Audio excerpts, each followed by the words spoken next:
Good morning, everybody. As I read and studied the two passages you just heard, I was looking to see if I could find a link between the two. And the one word which came to mind was preparation.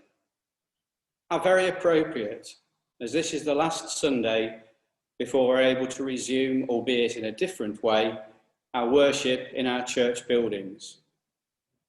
Not only have there been lots of practical preparations, I'm sure, but for many, there is also the mental preparation to return to some form of normality, and the optimism combined with a certain amount of fear as we venture out and move forward in this time of pandemic.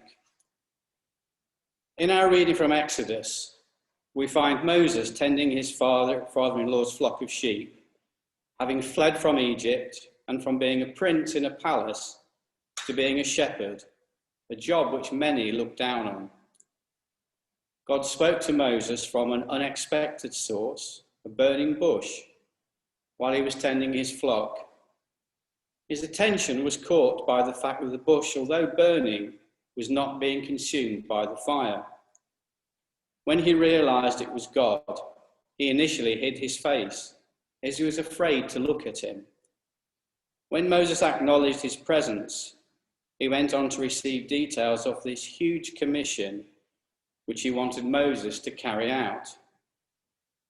Bearing in mind that Moses had left Egypt in a hurry and in great danger of being killed if he ever returned, we can only imagine the reaction when he was being told to go back, have a word with Pharaoh, and lead the Israelites to freedom in the promised land. So pretty easy then. Moses was understandably afraid and made all sorts of excuses. I'm not up for the job. How do I explain to the people who you are? The people that won't believe me. I'm no speaker. Please find someone else. God provided answers to all of his questions and dismissed all of his arguments and assured him that he would be with him. Moses felt inadequate for the job God had asked him to do. But God wasn't asking him to do it in his own strength. He supplied him with the resources that he needed and assured him that he would be with him. One of the questions Moses asked God was, how do I explain to the people who you are? And he asked this because the Egyptians had many gods, and Moses was concerned to let them know who had sent him. God replied, I am who I am. He told Moses that the Egyptians would know from that reply that it was the Lord God of their ancestors, of Abraham, Isaac, and Jacob. God spoke from an unexpected source at an unexpected time and with an unexpected and frightening task. But at the same time, he also provided him with sufficient to equip him for the task. I wonder, have you ever been faced with an unexpected request which you felt totally unprepared for and perhaps afraid? During this pandemic, I'm sure we've all had times felt afraid, not sure what to do, or faced with a situation we felt unprepared for. We have missed celebrations, family holidays, visits to friends. We've had to say our final goodbyes to friends and relatives in a way we would not have chosen. So many parts of our life have changed and may never be quite the same again. There have been times of great sadness, undoubtedly, but there have also been many unexpected opportunities that have appeared for people to interact with others, to offer help and support in all sorts of ways. We found new ways to communicate, to keep in touch.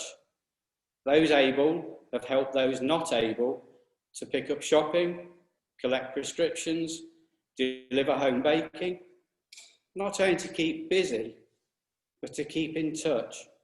Some have helped deliver the Faith in Focus to those in the village not on email. Some have taken up new challenges or hobby. The list is endless. In some ways, out of adversity and sadness has come opportunity. God spoke to Moses from an unexpected source. Have you ever experienced God calling you? or guiding you in a way you were not expecting. It's important that we're open and prepared to experience his presence in whatever shape or form this takes. I know Reverend Lydia has mentioned many times of her own call to ordination and her questioning of this and her initial reaction, "No, you can't mean me, Governor. You must mean someone else." Sorry, Lydia. I say initial, but I think from what Reverend Lydia describes it, it took some time.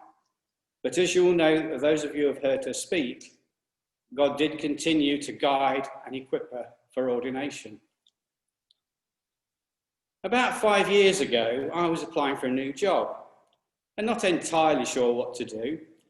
Not sure if I was doing the right thing, leaving a job I knew well and felt I was good at, to a new job with unfamiliar surroundings, etc., etc. My thoughts were, should I stay where I am? On the day of the interview, I travelled to Peterborough and, knowing I would arrive early, took a book to read. The book was called The President's Devotional by Joshua Dubois. Joshua Dubois was chaplain to the then President of the United States, Barack Obama. Each day, he sent a bite-sized devotional to the President, and he had compiled these into a book covering a 2-year period. Now, this book had a reading for each day, but as I dipped into it and out of it, I was never on the correct date.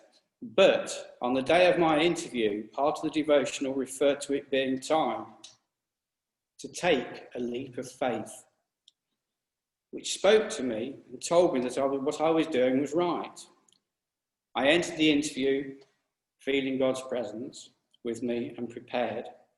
Oh, by the way, I did get the job. Before that, in 2000, I had just left the job I'd started straight from school, and had worked there for 20 years. It was familiar, I was confident and content. Redundancy came along, and I wasn't sure of my future at that time. I was worried, and to be honest, afraid for the future. I was at the same time reading a book called Cover to Cover, which is a book laying out a chronological plan to read the Bible in a year, with Bible verses and a part set out to encourage thought and contemplation. I was reading a passage about Noah and the flood. The contemplation part of this read as follows: God took Noah into the flood, and he also brought him out of it. Similarly, he has not brought you to this point in your life to abandon you. Whatever the problems you face at this moment, God will bring you through. I can remember reading that and almost shuddering as it spoke directly to me about my precise situation at that time. I began to feel more comfortable, safe and protected, and better prepared for the future.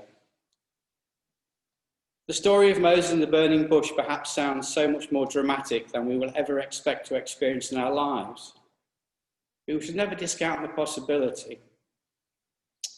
How many of us at this time last year expected to be in the midst of a pandemic, as we are at present, a once-in-a-lifetime experience, hopefully, where we were called to follow so much guidance and give up so much of our normal lifestyle and routine that we never expected?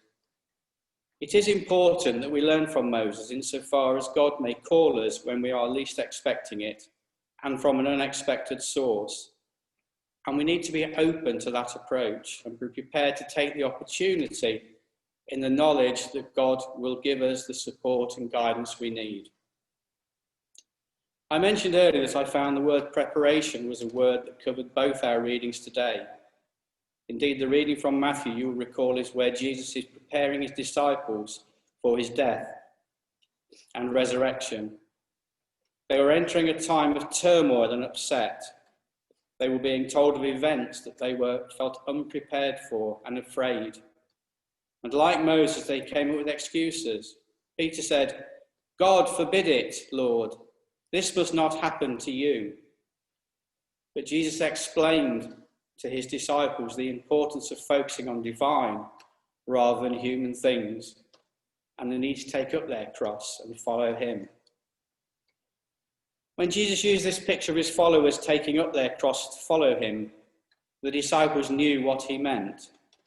Crucifixion was a common Roman method of execution, and condemned criminals had to carry crosses through the streets. Following Jesus, therefore, meant a true commitment, the risk of death, and no turning back. By explaining what was to come, the disciples were entering a time of preparation to prepare for his death and resurrection. A phrase I've often heard said is that God will never place you in a situation where his grace cannot reach you. And I know that many people take comfort from this phrase. Moses and the disciples experienced God's grace. A little story before I finish to perhaps make you smile. Whilst I was preparing this sermon, an email arrived which outlined my forthcoming training for lay ministry. The email included a timetable of study and modules. I looked and I began to worry. It was all looking very frightening. There were presentations, assignments, deadlines, etc., etc. I can't do this, I thought. Someone else would do better than me. Then I thought, stop. Reread what you've just been writing and be assured of God's help. So I encourage you all to continue to be open to God and what he's calling you to do, and be ready for any unexpected situation at an unexpected time, and be assured that he will not expect you to work alone. And despite all your assertions that you're not the right person for the job or even capable, he will calm your fears, refute all your objections, and provide you with all that you need, and ensure that you have completed sufficient preparation to succeed. Amen. Amen.